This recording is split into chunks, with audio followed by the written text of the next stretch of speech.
warahmatullahi wabarakatuh.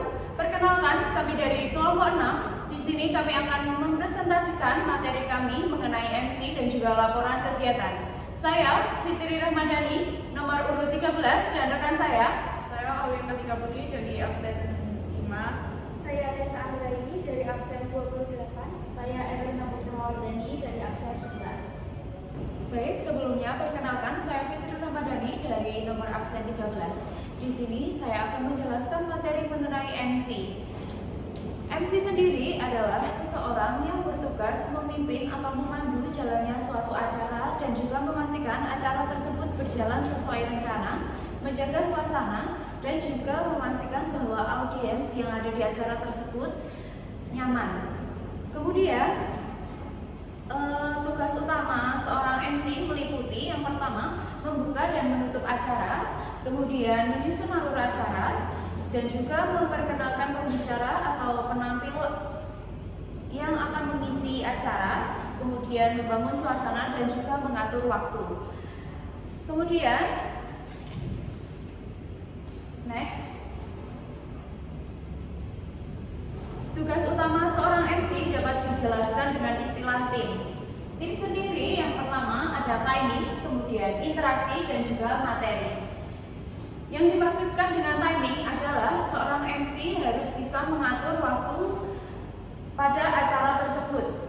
Kemudian interaksi, yang dimaksudkan dengan interaksi adalah seorang MC harus bisa berinteraksi dengan audiens yang ada di acara tersebut supaya audiens tidak merasa bosan. Kemudian yang ketiga ada materi. Yang dimaksudkan dengan materi di sini adalah MC harus mengerti dan juga menguasai materi yang akan disampaikan atau materi yang akan dipergunakan untuk acara tersebut. Next. Kemudian MC biasanya akan memandu acara dengan konsep acara 3 ini. Yang pertama ada acara formal, kemudian yang kedua ada semi formal, dan juga yang ketiga adalah non formal. Yang dimaksudkan dengan acara formal sendiri merupakan acara yang biasanya sudah terstruktur dan juga susunannya sangat rapi dan terorganisir. Gaya pembawaan MC pada acara formal itu biasanya memakai bahasa formal dan tanpa lelucon dan juga serius. Kemudian di acara semi formal cenderung lebih santai, tetapi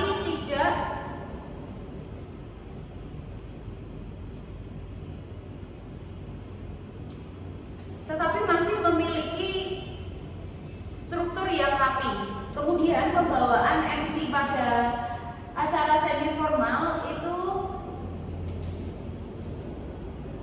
cenderung santai dan ramah, tetapi tidak seenaknya sendiri. Kemudian yang di non formal, acara non formal itu bersifat fleksibel, santai, dan tidak terlalu kaku. Jadi pembawaan MC bisa lebih bebas, kemudian bisa membawa unsur humor di dalam pembawaan MC.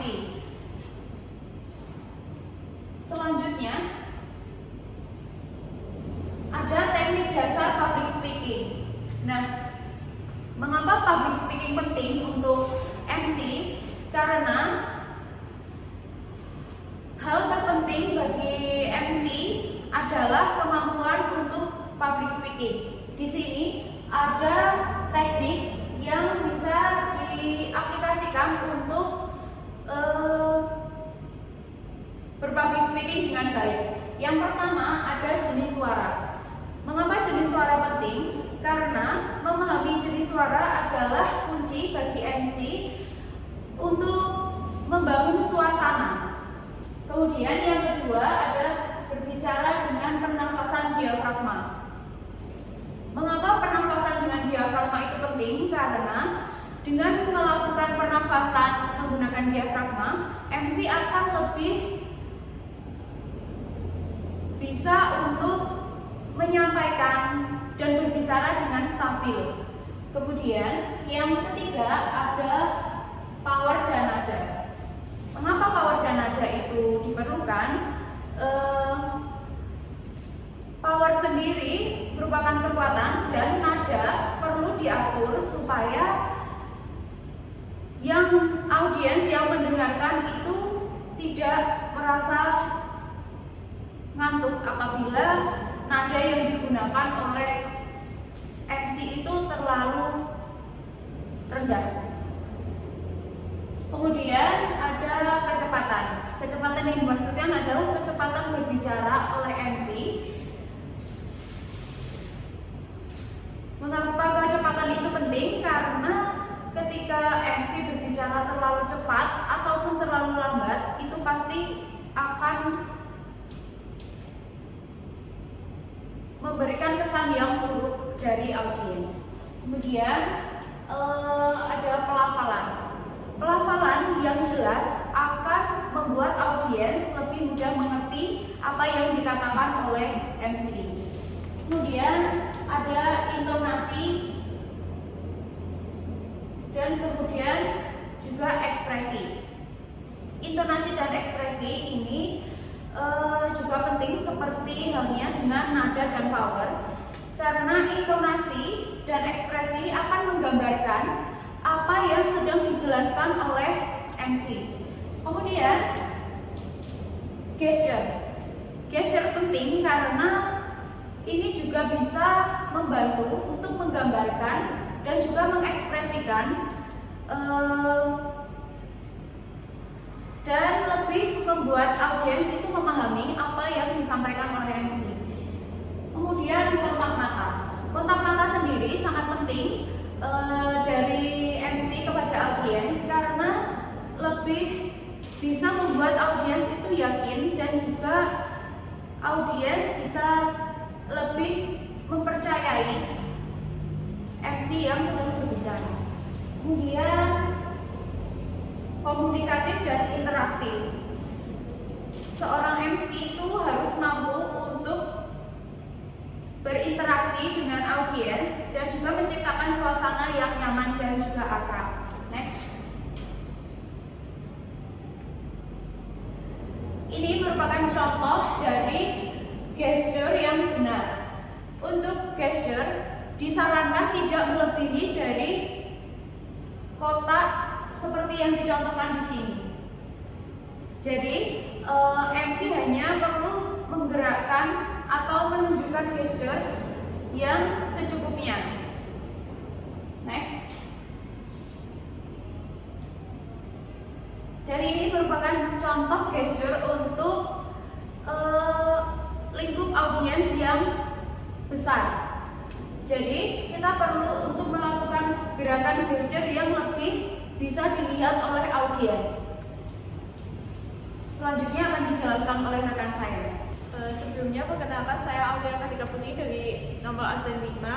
Saya akan mempresentasikan ataupun menjelaskan terkait laporan kegiatan. Pertama-tama adalah laporan merupakan informasi bertanggung-jawaban yang dibuat secara lisan maupun tertulis yang dapat bersifat formal maupun informal yang dibuat oleh bawahan kepada atasan sebagai bentuk pertanggungjawaban yang ada. Next. Berikutnya adalah syarat-syarat laporan. Syarat-syarat laporan itu ada 7. Yang pertama yaitu objektif. Objektif sendiri merupakan laporan yang ditulis secara real ataupun nyata, yang di dalamnya isinya itu tidak ditambah-tambahkan ataupun dikurangi. Yang kedua yaitu singkat, jelas, dan cermat. Laporan yang ditulis itu tidak berbelit-belit. Yang ketiga yaitu data yang dicantumkan itu harus lengkap. Itu hampir sama yang seperti nomor 1, yaitu data yang dicantumkan itu tidak ada yang dikurangi ataupun ditambahkan. Yang keempat yaitu tegas dan konsisten. Tegas dan konsisten di sini itu kayak laporan yang disajikan itu tidak membuat kontroversi. Yang kelima yaitu langsung sasaran. Laporan yang dibuat itu harus sesuai dengan tujuan mengapa laporan ini dibuat dan mengapa laporan ini harus ada. Yang keenam itu tepat waktu. Tepat waktu dalam hal ini adalah tepat waktu dalam pengumpulan laporan ini. Yang ketujuh yaitu tepat penerima. Tepat penerima ini di mana laporan ini harus ditujukan atau diberikan kepada siapa, misal kepada atasan atau orang lain yang terlibat atau membutuhkan laporan kegiatan ini. Next. Yang selanjutnya yaitu jenis-jenis laporan. Yang pertama adalah laporan ilmiah. Laporan ilmiah ini adalah laporan yang ditulis sesuai dengan teori atau menggunakan metode ilmiah yang sebelumnya sudah disepakati oleh para ilmuwan. Yang kedua yaitu adalah laporan teknis. Laporan teknis sendiri merupakan atau bisa disebut dengan laporan kegiatan yang berisi tentang informasi tentang penyelenggaraan kegiatan oleh suatu badan ataupun instansi. Next.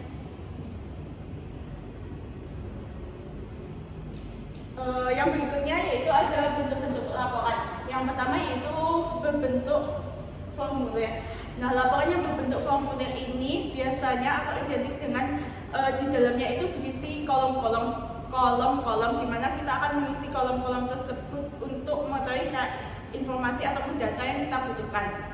Yang kedua yaitu laporan berbentuk surat. Laporan berbentuk surat ini laporan yang ditulis yang berbentuk surat, namun di dalam laporan surat tersebut biasanya itu memuat isinya itu 1-4 halaman untuk isinya saja. Nah, yang selanjutnya yaitu berbentuk memo. Laporan yang berbentuk memo ini digunakan di dalam internal di instansi itu ataupun internal di lingkup kantor tersebut. Untuk laporan memo tersendiri itu identik dengan isinya singkat, padat, dan jelas. Yang selanjutnya yaitu laporan berbentuk naskah. Laporan berbentuk naskah ini biasanya identik atau digunakan seperti untuk notulensi rapat ataupun laporan kegiatan kepanitiaan. Yang terakhir adalah laporan berbentuk buku. Nah, laporan berbentuk buku ini biasanya memuat sangat banyak halaman karena di dalamnya itu tercantum laporan yang mendalam dan detail. Di laporan buku ini sendiri terdapat bab dan subbabnya. Next. Baik, sebelumnya perkenalkan nama saya Erlina Wardani dari absen 11. Di sini saya akan membahas tujuan laporan. Untuk tujuan laporan itu sendiri juga kita ada 3. Yang pertama adalah untuk membuat kesimpulan. Nah, untuk membuat kesimpulan ini adalah laporan berfungsi sebagai alat untuk menyimpulkan hasil dari suatu kegiatan sehingga mendapatkan kesimpulan dan juga dapat dijadikan referensi. Lalu untuk yang kedua adalah sebagai bentuk pengawasan. Nah, laporan itu sendiri juga untuk memastikan bahwa kegiatan berjalan sesuai dengan rencana dan juga prosedur yang sudah ditetapkan. Lalu untuk yang ketiga adalah mengetahui suatu masalah dan penyelesaian masalah. Nah, ini dengan adanya laporan, masalah-masalah yang ada dapat diidentifikasikan lebih awal dan solusi dirumuskan berdasarkan data dan juga analisis yang sudah disajikan. Next. Lalu selanjutnya adalah manfaat laporan. Yang pertama adalah sebagai bahan penyusunan rencana kegiatan. Nah, laporan memberikan informasi penting untuk perencanaan kegiatan dan berdasarkan hasil dan evaluasi dari kegiatan sebelumnya. Lalu untuk yang kedua adalah mengetahui perkembangan dan proses kegiatan. Nah, ini melalui laporan kita bisa memantau perkembangan suatu kegiatan, memastikan apakah berjalan sesuai dengan rencana dan memahami proses yang terjadi. Lalu untuk yang ketiga adalah dasar penentuan kebijakan dan pengarahan pimpinan. Dengan adanya laporan ini, laporan menyediakan data dan informasi menjadikan dasar bagi pimpinan untuk membuat keputusan, kebijakan, dan juga pengarahan yang tepat. Next. Di sini ada ciri-ciri laporan. Ada 4. Yang pertama adalah ringkas. Untuk ringkas, ini laporan disusun secara ringkas dan padat dan tanpa informasi yang tidak diperlukan sehingga mudah dipahami. Lalu untuk yang kedua adalah lengkap. Informasi yang disajikan dalam laporan harus mencakup semua aspek penting dari kegiatan atau topik yang dilaporkan. Lalu yang ketiga adalah logis. Nah, isi laporan disusun secara sistematis dan mengikuti alur pemikiran yang logis, memudahkan membaca dan juga mengikuti dan memahaminya. Lalu untuk yang keempat atau yang terakhir adalah sistematis. Nah, untuk sistematis sendiri adalah laporan diatur dalam struktur yang rapi dan berurutan sehingga informasi mudah diakses dan juga dicari sesuai bagian yang dibutuhkan. Next. Lalu di sini adalah kelemahan laporan. Yang pertama adalah memerlukan waktu yang lama dalam penyusunan. Nah, untuk proses pembuatan laporan itu sendiri itu seringkali memerlukan waktu lama karena untuk laporan itu sendiri juga membutuhkan data dan juga analisis yang banyak. Lalu yang kedua adalah memerlukan ketelitian. Laporan yang akurat membutuhkan ketelitian tinggi dalam menganalisis data agar hasilnya dapat diandalkan atau dipahami. Lalu untuk yang ketiga adalah ditunjukkan untuk kalangan terbatas. Nah, banyak banget perusahaan-perusahaan yang memiliki akses terbatas dan tidak semua orang memiliki aksesnya. Dan juga sehingga penggunaan mungkin terbatas pada kalangan tertentu saja. Selanjutnya akan dijelaskan oleh rekan saya. Perkenalkan, nama saya Desa Agnani dari absen 28. Di sini saya akan menjelaskan keunggulan laporan. Yang pertama adalah akurat. Informasi yang diperoleh dari laporan ini informasinya sangat akurat dan sangat lengkap. Dan yang kedua adalah faktual. Laporan yang disajikan selalu bersifat faktual. Faktual ini merupakan hal baru yang sebelumnya belum pernah dilaporkan. Dan kita juga bisa menambahkan pengetahuan dari kita. Next. Dan selanjutnya, sistematika laporan.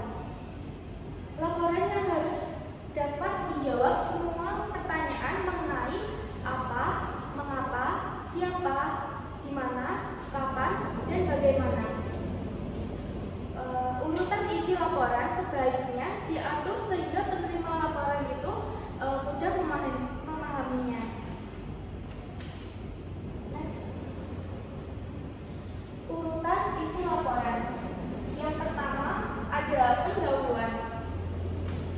Di situ isinya adalah latar belakang kegiatan, dasar hukum kegiatan, apa maksud dan tujuan kegiatan, dan ruang lingkup isi laporan.